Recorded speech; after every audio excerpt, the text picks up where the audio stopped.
Watch you. Aga tead, mis Anu, ma tahtsin sulle avaldada ühe jälle oma katse tulemused, et sa tead ju, et ma proovin igasuguseid uusi asju ja nüüd sattus mulle ette sellised probiootikumid, mis on siis nii tõhusad, et nad on isegi kasulikud ja nagu abiks, kellel on, ma ei tea, seal lekkiva soole sündroom ja kroonitõbi ja nii edasi. Aga mis nad teeb eriliseks on see, no neid üks toode näiteks me võib imikule anda esimesest sünnipäevast, esimesest päevast, aga siis sünnipäevast täpselt.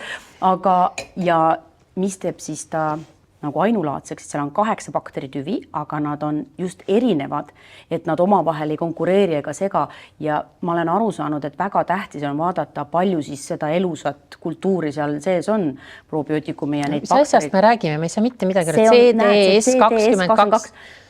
Itaalia professor töötas selle välja, sest et ta nägi, et on vaja sellist toodet. See on probiootikum siis või? Probiootikum, vaata, me oleme erinevaid testinud ja ma ütlen sulle ausalt, mulle on teised pika peale natuke, võib-olla sul ka nagu harjub see kõht ära sellega või on liiga palju, kui sa tarbid liiga järjest, et mul on vahest nagu puhitus tekkinud mõnest preparaadist ka, mitte alati, aga mingitel perioodidel ja võt sellega nüüd seda ei tekkinud ja ma sain aru, ja mul kuidagi läks seedimine paremaks. Ma olen veel vähe neid tarbinud, et mitte veel nii pikalt on ju, aga ma ütlen, see juba ma nagu tundsin, et oli parem. Ja kuidagi ka see mind, nagu minu meeled läksid rahulikuks, et ma olin natuke stressis kõige selle novembrikuu tempo pärast ja päikest ei ole kaua näinud ja võtnud ja võt siis ma tundsin, issand, kuule, tõesti mu kõht nagu rahunes maha ja mu nagu aju rahunes ka maha, et ta pidi mõjuma siia ka, aga me kutsume Egle Nabi siia, kes räägib, kes teab nendest tegelikult rohkem ja on neid ka kasutanud.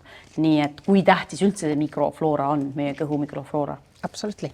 Egle, no jään kohe huviga. Tere tüdrukud.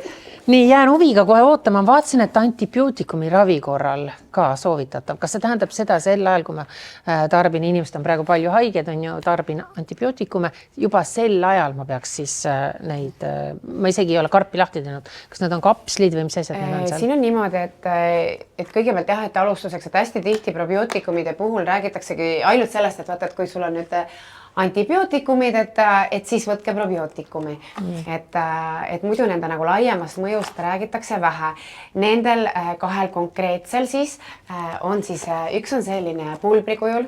Me räägida, kuidas mina seda ise kasutan, sest mina tõesti olen kasutanud ja oma tüdrukutele, just 40+ tüdrukutele väga soovitanud ja siis on selline natukene nagu nii-öelda lahjema koostisega, mis on kapslikujul ja tõepoolest nendel on uuringutega, et nad on sellised väga tugeva koostisega ja kui mina ja Reidaga olen täiesti nõus, et mina olen ka kasutanud ja mulle ka tundub, et väga hästi toimivad, et mina ei tea ka lõpuks, ma ei tea, kas see on placebo-efekt või ei ole, aga mina selle jutu lugesin kõik läbi nende kohta, olen oma naistele ka soovitanud ja peaasi, et toimib.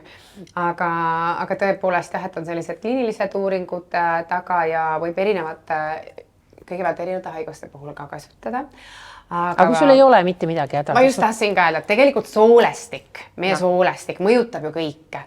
Ajutegevust, hormoonide tootmist, kõigi vitamiinide, mis me erinevatest teie toredatest saadetest mina olen ju jälginud, räägite kogu aeg vitamiinidest, nende imendumisest on erinevate ka ütleme siis rasvapõletustabletid, et kui me nendest räägime, võtame kõik seal ju soolestikku ja selleks, et need üldse imenduksid, ongi vaja ka, et see mikrobiota on tasakaalus. Ja kahjuks meie nii väline keskkond kui ka meie enda tegevus toiduvalikute näol tihtilugu ei aita sellele kaasa.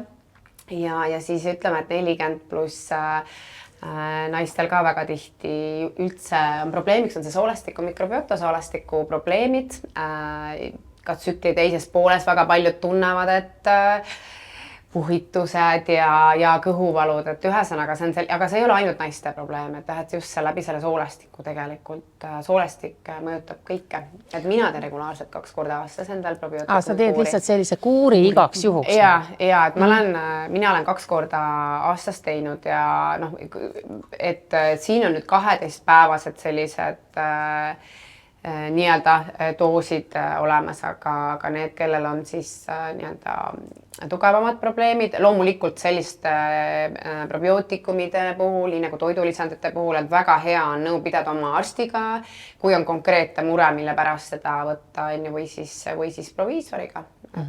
Mul see küsimus, et mina tavaliselt, kui lähen reisile, siis ma ikkagi, reisil tekivad need imelikud asjad on ju. Ja eriti, kui lähed nüüd soojale maale kuhugi sellisesse eksootilisse kohta, no seal 101% juhtub midagi alati. Kas nüüd oleks soovitatav ennem, kui ma lähen, alustada selle kuuriga juba varakult? Ja, kusjuures see ongi üks soovitustest ja siis selle nõrgema tüviga just, et kui just otseselt ei ole vaja. Nii, nõrgem tüvi oli nüüd see... Nõrgem ongi see, mis on see... Selle sees, jah, roheline. Siin on 112 kas see oli nüüd Viljards, saad sa aru? Ja.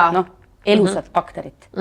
Ja neid peab hoidma kusjuures külmkapis. Siis nad on eriti värsked ja krõpsud. Nädal aega, et siin ongi küsimus, mul tüdrukud kohe küsida, aga mis me teeme, et kui me tellime või siis, kui me lähme reisile, kuidas ma kaasa võtan, neil on endal selline väike termoskotikene, aga ja tavaliselt kui tavapagasisse panna, siis nad ju on ka tavaliselt jahedas ja öeldakse, et nädal aega ta võib olla toatemperatuuril, ta säilitab oma need kasulikud omadused, aga jah, muidu peaks olema külmkapis. Minul on külmkapis. Okay. Nii, enne reisi igaks juhuks hakkan neid kergemaid versiooni tarbin ära, on ju. Kas ma võtan need pulbrilised siis igaks juhuks reisile kaasa? Äkki seal juhtub midagi? Väga tihti ongi. Reisil ju ongi see täiesti teise koostisega toidud on, et erinevad bakterid, millega meie soolestik pole harjunud, et mina võtaks kaasa. Ja, et mina näiteks selle tegin täitsa kuuri just haigusjärgselt, mul oli antibiootikumid ja tegin õhtul, mulle meeldib teha õhtul keefir, kiudained ja siis see sisse. Sa paned keefiri sisse selle? Ja, mina panin keefiri sisse segasin, et siin on, võib mahla sisse panna, vee sisse, kuidas keegi just seda pulbrit, et mina tegin niimoodi. Ma tegin veega, aga siis tegin kapsli lahti ja puistasin jogurt sisse, kreeka jogurti. Võt selle peale ma pole tulnud. Väga hea, nüüd ma olen... Ma seda kapslit nagu ei viitsinud, et võtan nii. Ja jube hea maitsega, ta näeb natuke isegi nagu magusa maitse veel kreeka jogurtile, et kui on maitsestamata kreeka jogurt. Aga selge, ühesõnaga ma lähen reisile nüüd ja siis ma katsetan ära ja siis meie järgmisest podcastist ma räägin sellest, kas toimis või ei toiminud. Ja, et näiteks kui minu tulevad tüdrukud, kes tahavad kaalu langetada, ja just see tähendabki seda, et ma natuke muudan oma toitumist ja mingil põhjusel on, mida ka langetada, et järelikult see soolestiku võib eeldada, et see soolestiku mikrobiota võib-olla nii ideaalne ei ole. Ja seda enam, et ma siis, kui ma ju tahan toitumist muuta, ma ju muudangi kõike, mida ma söön, et number 1 väga tihti ongi olnud see, ma uurin ka loomulikult, et mis toimub, kuidas on seedimine, kas kõhtlevi käib ja kõik seal on küsimustik, et siis väga paljudele ma olengi ka enne nii-enda kaalulangetust või enne dieediperioodi soovitanud probiootikume või siis kui enne haigusperioodi, kes teab, et tal on immuunsüsteem nagu nõrgem, et soolestikku.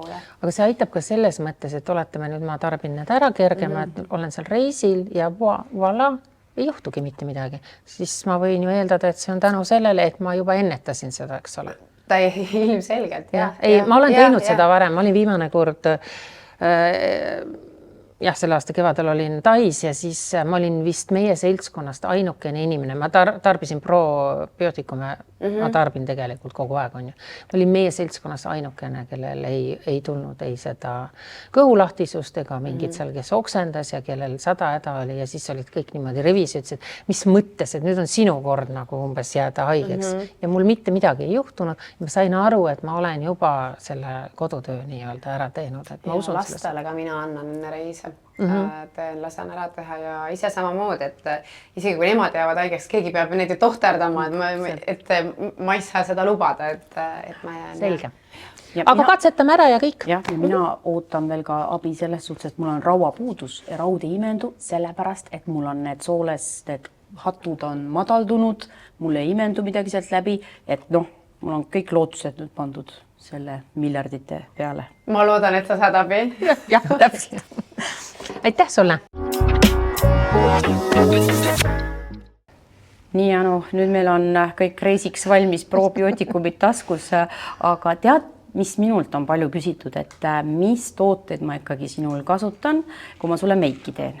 Et kuidas see jume on nii värske ja samas ka jumekas, sa ei ole ju valge ja et see nahk nagu kumab natukene niiviisi. Ja siis mõtlesingi, et okei, noh, ma näitan siis need asjad ette.